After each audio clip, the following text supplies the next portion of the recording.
Good morning, everybody. Today is April 22nd. I'm Mr. Sheridan. This is Zoology for today. So we're going to finish up our presentation that we started yesterday on animal nutrition. So the first thing that we talked about yesterday that you need to have in your notes is that animals eat for these reasons. We need to obtain energy, this includes us, for maintenance, growth, production, and reproduction. Maintenance being just keeping us in a normal state, keeps our heart beating, keeps our cells doing what they need to do, producing hormones, digestion, all that good stuff. Growth being when you're actually growing. When you get to be my age, that means growing sideways, not up anymore, but that's how that works. Production, when we're talking about livestock, that means actually doing what we want them to do. So when we're growing, we're also. Wait, can I see growth again? Harrison, we did this yesterday, but you got to keep up. Okay, so when we're talking about production, we're talking about making meat, milk, wool, eggs, doing the things that livestock are supposed to do. Reproduction, first of all, you need energy and able to. We talked a little bit yesterday about if you were a bull needs to have a certain amount of energy and a certain amount of fat stored up because they require more energy when they're covering cows.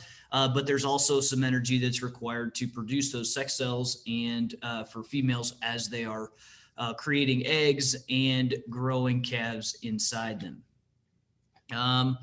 This is where we kind of left off. We talked about the 6 classes of nutrients. You need to know these. These need to be in your notes. You need to know that water, carbs, fats, and proteins, vitamins, and minerals are the 6 classes of nutrients.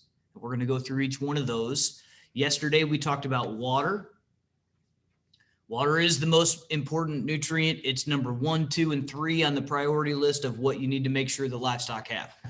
We talked about the fact that mature dairy cows, when they're actually in full milk production, are drinking between 30 and 50 gallons of water every day. So you can imagine in a 2,000-3,000 cow dairy, we're talking about a significant amount of water, and that those cows need access to that water as much as necessary.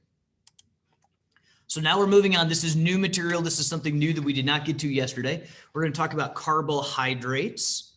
There's 2 main carbohydrates, along with a lot of these other food particles, are made of carbon, hydrogen, and oxygen in different amounts and shapes and sizes that create these carbohydrate bonds.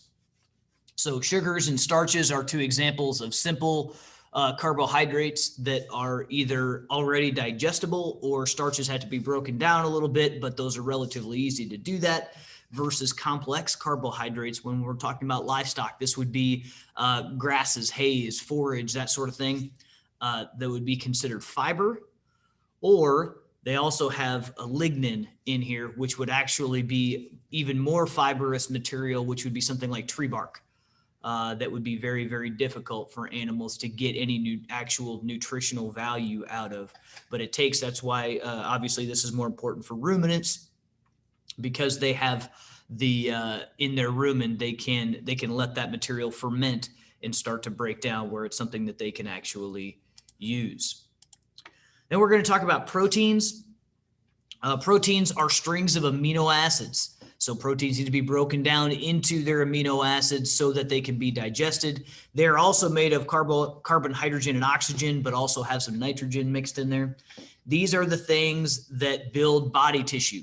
So when we talk about protein, all you muscled up guys out there, we talk about eating protein so that you can build muscle. This is what does it. It's the food molecules that we need in order to create muscle tissue, as well as our other tissues within our body. They're made of proteins. So if you want to build muscle, if you want your livestock to build muscle, you got to have enough protein in their diet.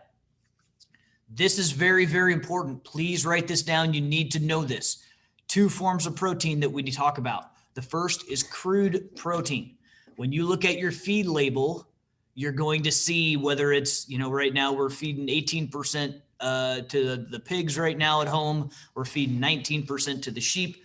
That is the crude protein. That is the total amount of protein that is in that feed, versus the digestible protein. which is typically going to be somewhere around 75% of that crude protein. So animals can only digest so much at a time from that particular feed.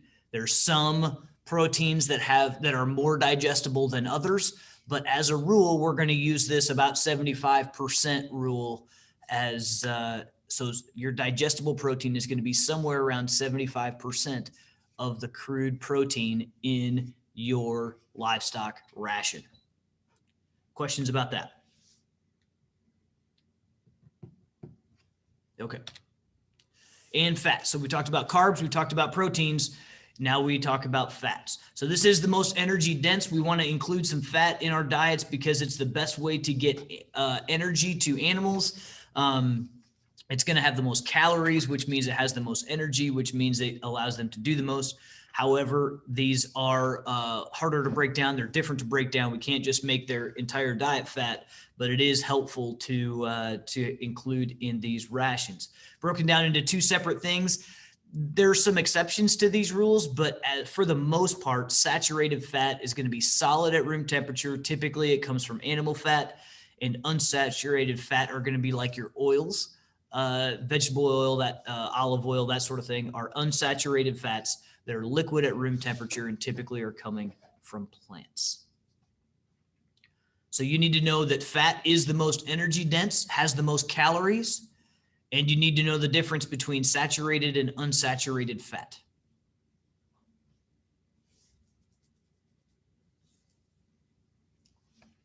We'll give you 30 seconds here to get those down.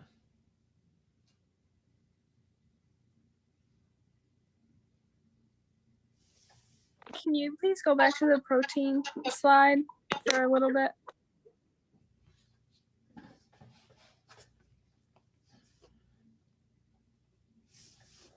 The things that you need to know about proteins are that they help build tissue,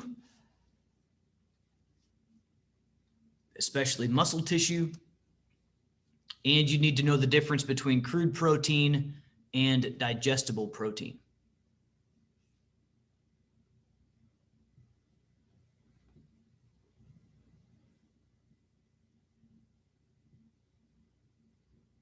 Thanks, Rihanna. Anybody else need some of the information that we have already covered? Need me to go back to any slides? Happy to do it. Okay, and we're going to move on to vitamins. So vitamins, this is the thing that you need to know. We're going to talk about vitamins and then we're going to talk about minerals next. Vitamins are organic, meaning that they are living. We just need a small amount of them. I would like you to know that vitamins are organic and I would like you to be able to list a couple of examples of vitamins.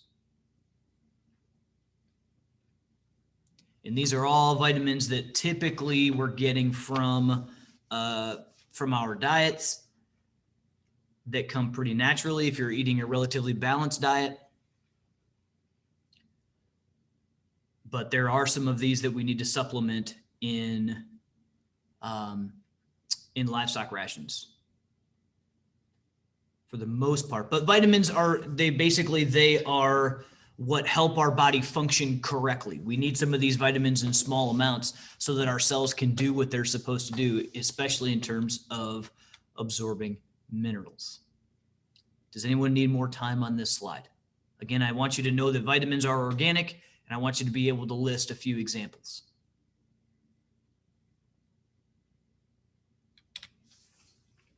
Okay, minerals are inorganic, meaning that they are not alive. You'll notice that these examples of minerals over here are all they're all elements on the periodic table.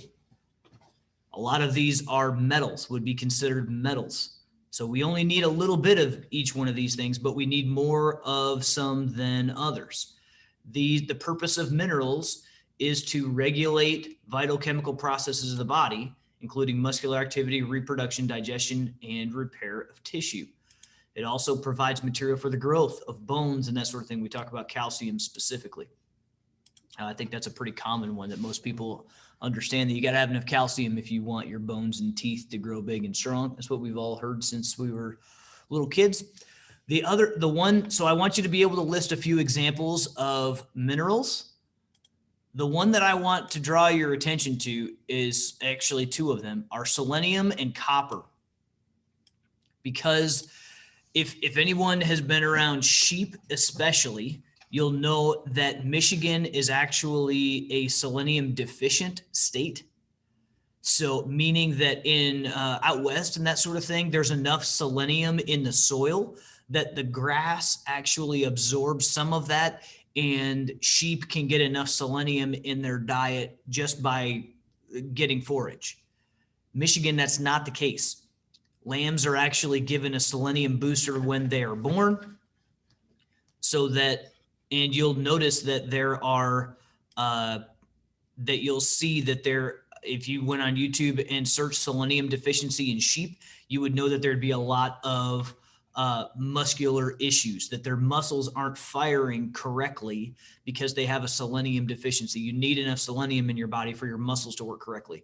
Happens a lot in sheep. So we need to make sure that that you know what selenium is. And copper is also important for sheep because it's relatively common for sheep to get poisoned by copper. They can't have it. So we've got to keep the copper out of sheep's diet.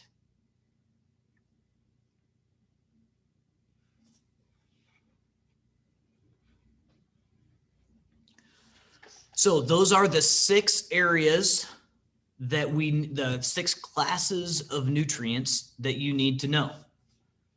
We went through water, which is the most important, then carbs, proteins, and fats, and then vitamins and minerals.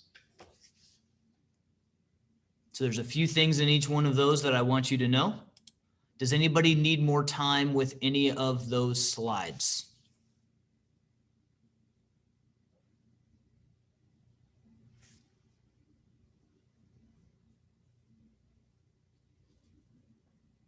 Okay. Then in that case, I'm going to stop the recording and we're going to transition over to state convention. You all need to